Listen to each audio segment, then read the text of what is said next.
சாந்தி.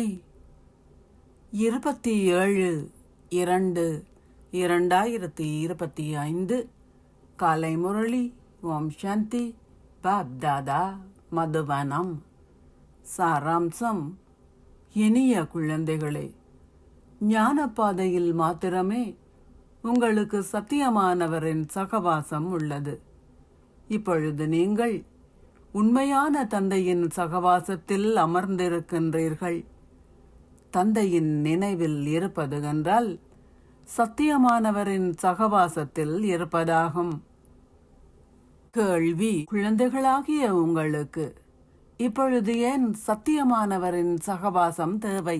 பதில்: உண்மையான தந்தையினதும் உண்மையான ஆசிரியரினதும் சத்குருவினதும் சகவாசத்தில் இருப்பதால் மாத்திரமே தமோ பிரதானான ஆத்மாக்களாகிய உங்களால் சதோ பிரதானாக, அதாவது உங்களால் அவலட்சணம் ஆனவர்களில் இருந்து அழகானவர்களாக மாற முடியும்.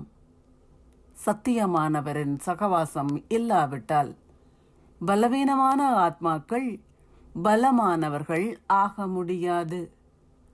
தந்தையின் சகவாசத்தினால் ஆத்மாக்கள் தூய்மையின் சக்தியை பெறுகின்றார்கள்.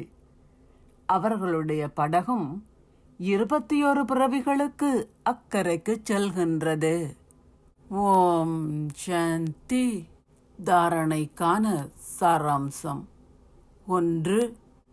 நீங்கள் பெற்றுள்ள சரீரத்தின் உணர்வுகள் அனைத்திற்கும் அப்பாற்பட்டிருந்து சத்தியமானவரின் சகவாசத்தில் நிலைத்திருப்பதனால் தூய்மையானவர்கள் ஆகுங்கள். 2. இந்த மாணவ வாழ்க்கையில் நடந்தும் உலாவியும் திரியும் போது இந்த ஞானத்தை உங்கள் புத்தியில் தொடர்ந்தும் சுற்ற வேண்டும். உங்கள் இலக்கையும் குறிக்கோளையும் முன்னால் வைத்து முயற்சி செய்யுங்கள். நேர்மையான இதயத்துடன் தந்தையின் உதவியாளர் ஆகுங்கள்.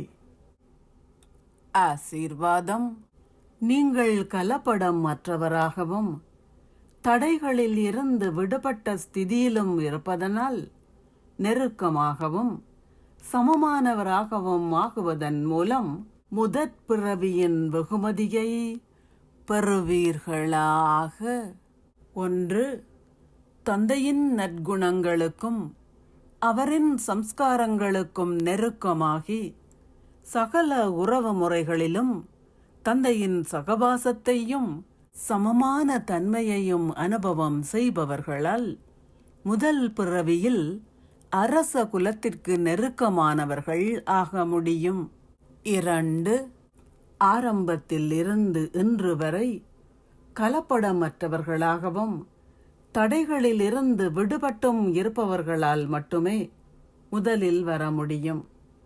தடைகளில் இருந்து விடுபட்டவராகுவதென்றால் தடைகள் உங்களிடம் வராது என்று அர்த்தமில்லை.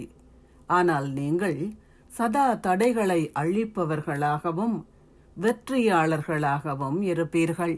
ஆரம்பத்தில் இருந்து இன்று வரை நீங்கள் இந்த 2 ஸ்திதிகளிலும் சிறந்தவர்களாக இருந்தால் முதல் பிறவியில் நீங்கள் சகபாடியாக இருப்பீர்கள். ஸ்லோகம். மௌன சக்தியால் எதிர்மறையானதை நேர்முகமானதாக மாற்றுங்கள். அவ்யக்த சமிக்ஞை. ஏகாந்தத்தின் மீது அன்பு வைத்து ஒற்றுமையையும் ஒருமுகப்படுத்தலையும் கிரகியுங்கள். பௌதீக மௌனத்துடன் கூடவே ஏகாந்தம் என்றால் ஒரே ஒருவரின் ஆழத்தில் தன்னை மறந்திருத்தல் என்று அர்த்தம். ஒருமுகப்படுத்தும் சக்தியால் உங்களால் எந்தவோர் ஆத்மாவிற்கும் செய்தியை அனுப்ப முடியும். எந்தவோர் ஆத்மாவையும் அழைக்க முடியும்.